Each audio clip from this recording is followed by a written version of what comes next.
I can't actually remember how long I've been coming for. I know that I've been coming for a very long time, but after a while they sort of all merge into one, I think. Yeah, it's each one's slightly different. Obviously, the more you come, the more you become familiar with the way it operates and how to get the most out of it. I can't even remember when my first MAPIC was, which is several ways of looking at that, but I know it's a long time ago. I think it's certainly obviously got much, much bigger. And whereas once it was, I think probably towards the beginning, it was very much a sort of French and neighbouring countries event, as it were. And slowly over time, as retailing has become more international and retail real estate's become more international, so it's become more global. I mean, Cushman Wakefield alone, you know, we've got 101 people here from around the world. I mean, it's the biggest contingent we've ever had this year.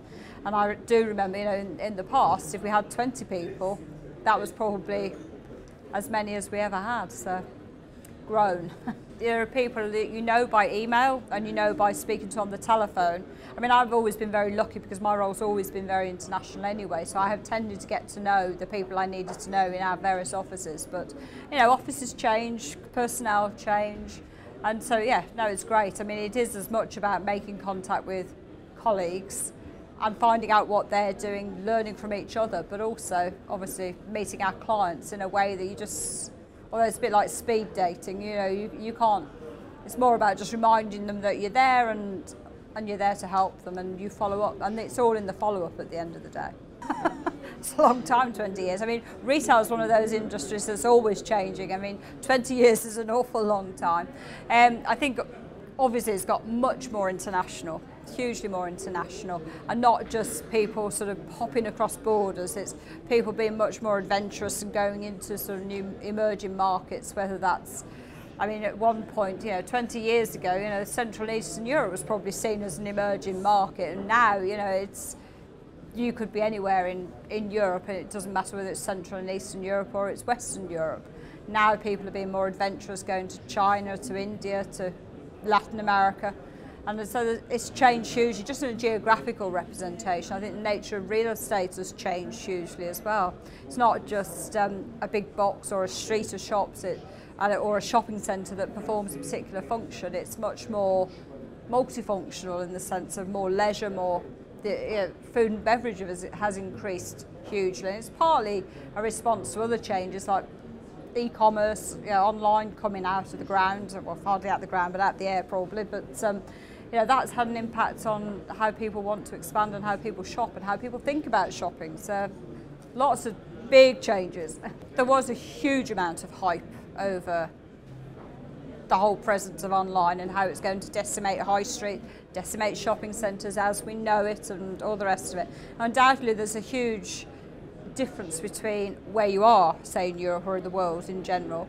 In the UK, for example, you know, online retailing has grown enormously, but I think you have to bear in mind that overall it's still only about 10–12% of total retail sales, which suggests to me there's an awful lot of other sales that are not going online. They're still going through physical bricks and mortar.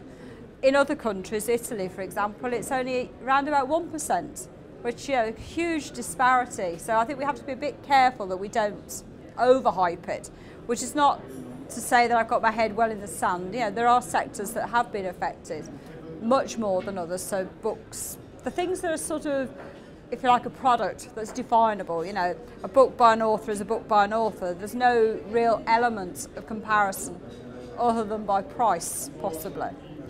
And so, but then it's interesting, you know, there are an awful lot now, increasing numbers of retailers who are pure play e-tailers, e-commerce operators, who are now also looking for physical space, because you can't survive necessarily without a physical presence in some markets.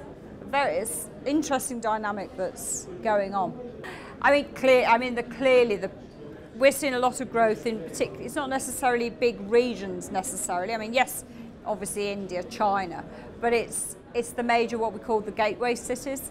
So, you know, London's still doing very well. Paris, Milan, Moscow, New York, Shanghai, Beijing, Hong Kong, they are still seeing huge growth. Luxury retailers are still expanding enormously. And it's also the sort of the more value end as well. I think, you know, there's a role, and they are beginning to increase their presence in many different markets. I mean, we talk about global retailing, but there are still probably parts of the world that will never be tapped by modern retail, or not probably in my lifetime anyway. And it's interesting, but they are beginning to come on the radar. Yeah, places in sort of sub-Saharan Africa, for example, you know, there's a lot more retail development going on there than I think a lot of people actually could imagine even. I mean, I think as much of it is about sort of cementing the relationships you have with your clients, not just in the sort of the formal meeting setting, but also, you know, in the more social aspects. And you can't get away from the social aspects of MAPIC, but you know, property is very much a sort of a people business, and the whole industry sort of moves on relationships and people you get to know, and you get to know both through professional work, but also obviously socialising with them as well, walking along the Croisette, you know, there's nothing quite to beat it when the sun's shining, even in the middle of November. It's not so good when it's raining, mind, but people want to be made to feel special, whether they're buying, you know, a dress or you're buying whatever you're buying. And I think there will be a much better use or increased use of technology for sure in all dimensions of how retail is presented, whether it's retail property or it's through the retail store, it's online or whatever. I think there has been a shift in the speed, but it's more in the speed of communication. I think still there are certain processes inevitably in the acquisition of retail property or any property that still have to be gone through, and they take a certain amount of time. Communication is for sure has speeded up, because we don't put a stamp on the envelope anymore. It's, you know, you scan it, you email it, and it's gone. And so things have speeded up, and you have to keep up with that somehow.